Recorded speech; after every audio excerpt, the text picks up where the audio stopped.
ठरलं तर मग प्रेक्षकांनो, मालिका दिवसेंदिवस मात्र आता छान वळणावरती येताना आपल्याला दिसत आहे. आत्तापर्यंत आपण इकडे पाहतोय की आता अर्जुनची तब्येत आता चांगलीच खराब झालेली आहे आणि अर्जुनला या सगळ्यामध्ये मात्र आता म्हणजे सायलीने पाहिलंय आणि सायलीने पाहिल्यावरती या सगळ्यामध्ये या प्रकरणाच्या मुळाशी कोण आहे याचा शोध घेत हुशार सायली मात्र आता इकडे पोहोचलेली आहे. शोध घेत घेत सायलीचा शोध आता पोहोचलेला आहे, तो म्हणजे स्वतः आता श्वेतापर्यंत. कारण या घरातली खडानखडा माहिती पोचवणारी व्यक्ती शोधून तिला पहिले धडा शिकवायचा हे तिने ठरवलंय. आणि त्याच वेळेला मात्र आता अर्जुन आणि मानसी या दोघांच्या बोलण्यावरून मात्र आता इकडे बरोबर रीतीने तिला समजले की घरचा भेदी कोण आहे आणि घरच्या भेदाला शिक्षा देण्यासाठी मात्र आता या सगळ्यामध्ये इकडे सायलीने मोठा ट्रॅप रचलाय आणि त्याच ट्रॅपमध्ये श्वेता अडकले. श्वेता कशी अडकले त्यानंतर मात्र आता अर्जुन तर घरी आलाय, पण श्वेताची घरातून रवानगी कशी काय झालेली आहे, नक्की काय घडलंय, हुशार सायलीने कसा आता खरा गुन्हेगार शोधून काढला, या आणि अनेक प्रश्नांची उत्तर आपल्याला या व्हिडिओमध्ये पाहायला मिळणार आहेत. छोटासा व्हिडिओ अजिबात चुकवू नका. आता इकडे अजूनही मानसीने कबूल केलेलं नाही आहे की म्हणजे मी ह्याच्या विरुद्ध साक्ष देईल, म्हणून आता लगेचच प्रिया इकडे राकेशवरती चिडलेली आहे. तुम्ही काही कामाचे नाही आहेत. मग ती श्वेता परवडली, ती श्वेता तिला दिलेलं काम आता अचूक पद्धतीने पूर्णपणे करत आहे आणि तुम्ही मात्र छोट्या छोट्या कामामध्ये या सगळ्यामध्ये दिरंगाई करत आहात. ते काही नाही आहे. आता मला मानसीला हँडल करण्याचं काम द्यायला पाहिजे, ते म्हणजे श्वेताला. श्वेताच हे काम नीट करू शकते. तुम्ही नुसते माजलेले आहात, तुम्हाला काहीही नाही पडलेलं आहे.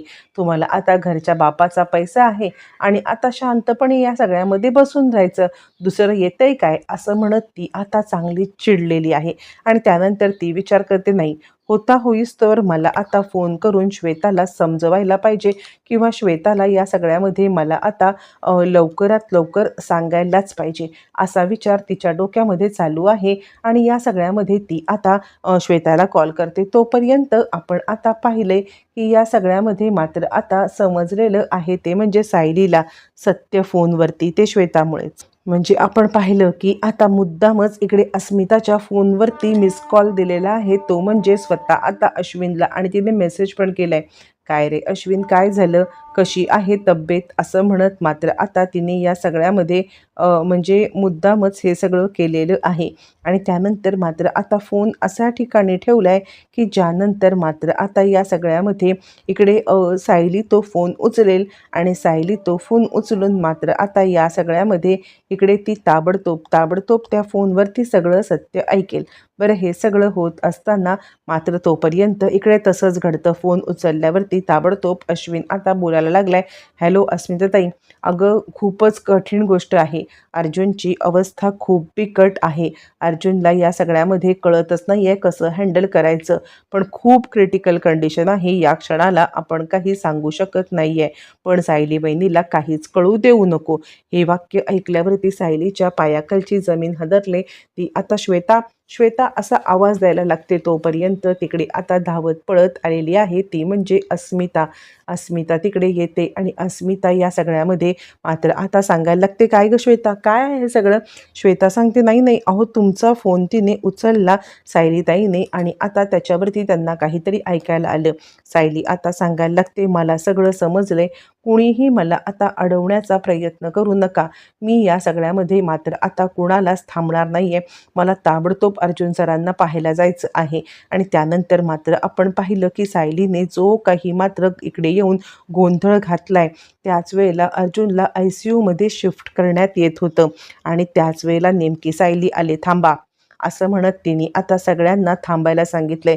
कुठे घेऊन चाललेला आहात तुम्ही आता अर्जुन सरांना, असं म्हणत मात्र आता सायली इकडे पाहते आणि त्यावर ती प्रतिमा आता सांगायला लागते, कल्पना सांगायला लागते, काय रे सायलीला कसं समजलं, सायलीला कुणी सांगितलं. आणि त्यावरती सायली सांगायला लागते, आई तुम्ही कुणीही मला जरी सांगितलं नाही तरी मला समजलेलं आहे, माझं अंतर्मन मला आता सांगतच होतं की या सगळ्यामध्ये काहीतरी गडबड आहे, तुम्ही माझ्यापासून काहीतरी लपवताय. असं म्हटल्यावर ती मात्र आता लगेचच इकडे ती अर्जुनच्या इथे आलेली आहे. अर्जुनच्या इकडे आल्यावरती मात्र आता ती इकडे सांगायला लागते, हे काय अर्जुन सर, म्हणजे आता आपण दोघांनी ठरवले ना, काहीही झालं तरी एकमेकांची साथ सोडायची नाही, एकमेकांच्या सोबत आता खोटं बोलायचं नाही आहे. आणि असं असताना माझी आता साथ सोडून तुम्ही कुठे चाललात, कधीच शक्य नाही आहे. तुम्हाला काही होणार नाही आहे. जोपर्यंत ही सायली जिवंत आहे, तिचा अर्जुन जिवंत असणार म्हणजे असणारच, याची मला खात्री आहे. ज्या क्षणाला माझे श्वास थांबतील ना, त्या क्षणाला जर तुम्हाला काही व्हायचं असेल तरच होऊ शकतं. जोपर्यंत माझे श्वास चालू आहेत तोपर्यंत मात्र आता तुम्हाला काही होऊ मी देणार नाही आहे, असं म्हणत तिने आता चांगलाच इकडे समाचार घ्यायचं ठरवलेलं आहे. आणि तोपर्यंत अर्जुनला मात्र आता इकडे त्याचे हात हलायला लागलेत. तोपर्यंत अश्विन आता बोलायला लागतो, वहिनी वहिनी तू बोल, वहिनी तू बोल, दादा रिस्पॉन्ड करतोय. आणि त्यावरती सायली सांगायला लागते, हे बघा, मी आणि बाळ तुमच्याशिवाय जगू शकत नाही आहे. तुम्ही नाही तर आता आमचं काही अस्तित्व नाही आहे. आमच्यासाठी आम्ही सुखरूप असावं यासाठी तरी तुम्हाला शुद्धीवरती यायलाच पाहिजे. सगळेच जण सायलीला आता मात्र थांबवण्याचा प्रयत्न करत आहेत, पण सायली खूपच हायपर झालेली आहे. ती कोणाचंच काही ऐकायला तयार नाही आहे. आणि आता या सगळ्यामध्ये अस्मिता तिला आता सांगायला लागते, सायली सायली स्वतःला त्रास करून घेऊ नकोस. हे बघ, काहीही झालं तरीसुद्धा तू या सगळ्यामध्ये मात्र आता स्ट्रॉंग असणं गरजेचं आहे, कारण अर्जुनला मात्र तुला सांभाळायचं आहे. त्यावरती सायली सांगते, मी तर स्ट्रॉंगच आहे, मला काही झालेलं नाही आहे, पण या सगळ्यामध्ये अर्जुन सरांना सुद्धा आता मी काही होऊ देणार नाही आहे. आणि हे सगळं व्हिडिओ कॉलवरती श्वेता प्रियाला दाखवते आहे. बरं, हे सगळं झाल्यावरती श्वेता आता प्रियाला व्हिडिओ कॉलवरती हे सगळं दाखवत असताना अचानकपणे आता चैतन्याचं लक्ष तिकडे गेलंय, काहीतरी गडबड आहे. चैतन्याला हे सगळं आधीपासूनच वाटत असतं आणि त्याच वेळेला श्वेताकडे त्यांनी पाहिलंय आणि श्वेताने फोन कट केलाय. बरं, तोपर्यंत अर्जुन आता सायलीच्या या बोलण्यामुळे थोडा तरी का होईना रिस्पॉन्ड करायला लागलाय. आणि त्यावरती मात्र आता लगेचच सांगायला लागतोय तो म्हणजे अश्विन, की सायली वहिनी तू त्रास करून घेऊ नको. म्हणजे मला आता होप्स वाटायला लागले की अर्जुन दादा लवकरात लवकर बरा होईल. सायली आता सांगायला लागते, मी इथेच थांबणार, मी इथून कुठेही जाणार नाही आहे. काहीही झालं तरीसुद्धा इथून तुम्ही मला कुठे घालवू शकत नाही म्हणजे नाही, असं म्हणत ती आता तिथेच थांबण्याचा हट्ट करायला लागते. मग आता अश्विन इकडे सांगायला लागतो, मॉम मला काय वाटतं माहिती आहे का, सायली वहिनीला राहू दे इथे, ती आता असेल तर दादा लवकरात लवकर रिकवर होईल. मग सायलीला तिकडे ठेवून बाकी सगळे घरी आलेत. घरी आल्यावरती मात्र आता श्वेता इकडे सांगायला लागते, मला काय वाटतं माहिती आहे का, म्हणजे श्वेता आता विचार करते, नाही सायली तिकडे थांबल्यामुळे जर का आता इकडे अर्जुन बरा होणार असेल तर सायलीचं तिकडे थांबणं हे आता माझ्यासाठी धोकादायक आहे, कारण जर का प्रियाला समजलं तर गडबड होईल. आणि त्यामुळे ती सांगते, मला काय वाटतं सायलीला आपण इकडे आणूया.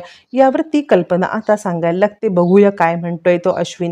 बरं, तो आता सायली अर्जुनच्या बाजूला बसलेली आहे आणि ती सगळ्या गोष्टींचा आता मात्र आढावा घेत आहे. तिला या सगळ्यामध्ये बऱ्याचशा गोष्टी आता सस्पिशियस वाटायला लागलेल्या आहेत. तिला आता कळायला काहीच मार्ग नाही आहे की हे आपल्यासोबत काय होतंय, म्हणजे आपली खडा न खडा बातमी ही आता बाहेरपर्यंत कशी आणि काय पोचत होती, तिला काहीच कळायला मार्ग नाही आहे. नाही काहीतरी गडबड आहे, पण काय गडबड आहे हे मात्र तिला काही कळायला मार्ग नाही आहे. आणि त्यामुळे ती या सगळ्यामध्ये मात्र आता गडबडलेली आहे. आणि त्याच वेळेला मात्र आता सायली विचार करते, या सगळ्या गोष्टींची जर का आता शहानिशा करण्याची वेळ आली तर कोणीतरी घरातलं आहे जे आता या सगळ्यामध्ये बाहेर बातम्या पोचवते. कोण असेल? आता माझ्यापर्यंत घरच्यांनी बातमी आता लपवून ठेवण्याचा पूर्णपणे विचार केला होता, पण आता श्वेताने तो फोन तिकडे आणून ठेवला. माझ्या घरात नवीन अशी व्यक्ती श्वेताच आहे. लगेचच तिला श्वेतावरती डाऊट आलाय. तो मात्र आता इकडे चैतन्य सायलीकडे आले, सायली बहिणी तब्येत बरी आहे का तुझी? यावरती सायली म्हणते, चैतन्य भाऊजी मला ना डाऊट आहे, मला या सगळ्यामध्ये डाऊट आहे की कोणीतरी आपल्या घरातल्या सगळ्या खबरी मात्र आता इकडे पोहोचवत आहे. कोण असेल ती व्यक्ती? आणि त्यावरती तो म्हणायला लागतो, मी खरं सांगू का, तर मी हे अर्जुनला आधीच म्हटलं होतं की कोणीतरी आहे जे आता आपल्यावरती पूर्णपणे लक्ष ठेवून आहे आणि ती बाहेरची व्यक्ती नाहीये, ती घरातलीच आहे. आणि मी खरं सांगू का, तुम्हाला कुणाला खरं वाटणार नाही, पण माझा डाऊट श्वेतावरती आहे. त्यावरती सायली म्हणते, मला सुद्धा तुम्हाला तेच सांगायचं होतं, कारण आता ही बातमी सुद्धा माझ्यापर्यंत पोहोचवणारी दुसरी तिसरी कोणी नाहीये, श्वेता आहे. यावरती अर्जुन म्हणतो, मग जर का खऱ्या गुन्हेगारापर्यंत आपल्याला पोचायचं असेल तर या श्वेतावरती बारीक लक्ष ठेव, खरंच तो खरा गुन्हेगार सापडेल आणि काळजी करू नकोस. अर्जुन आता रिकवर होतोय आणि काय तो चमत्कार, सायलीच्या तिथे असल्याने अर्जुन आता रिकवर होत आहे. बरं इतकंच नाहीये, तर आता सायलीने सगळ्यांच्या मदतीने श्वेताला ट्रॅपमध्ये अडकवत कुणाला कॉल करते काय हे सगळं जाणून घेण्याचा प्रयत्न केलाय आणि एका झटक्यात श्वेता आता पकडली गेलेली आहे. श्वेता आणि तिचा मोबाईल या गोष्टींच्यामुळे आता प्रिया, राकेश, महिपत या सगळ्यांच्या पर्यंत पोहोचणं हे मात्र फार सोपं गेलेलं आहे. आणि त्याच वेळेला अर्जुनला ज्या दिवशी घरी आणलंय तोपर्यंत इकडे घरामध्ये तीच बातमी पसरवली होती की अर्जुनचा जीव मात्र पूर्णपणे धोक्यात आहे. ही बातमी पसरवून मात्र आता इकडे श्वेताला ट्रॅपमध्ये अडकवत सायलीने जबरदस्त सत्याचा जबरदस्त उलगडा केलेला आहे आणि श्वेताची रवानगी जेलमध्ये केलेली आहे.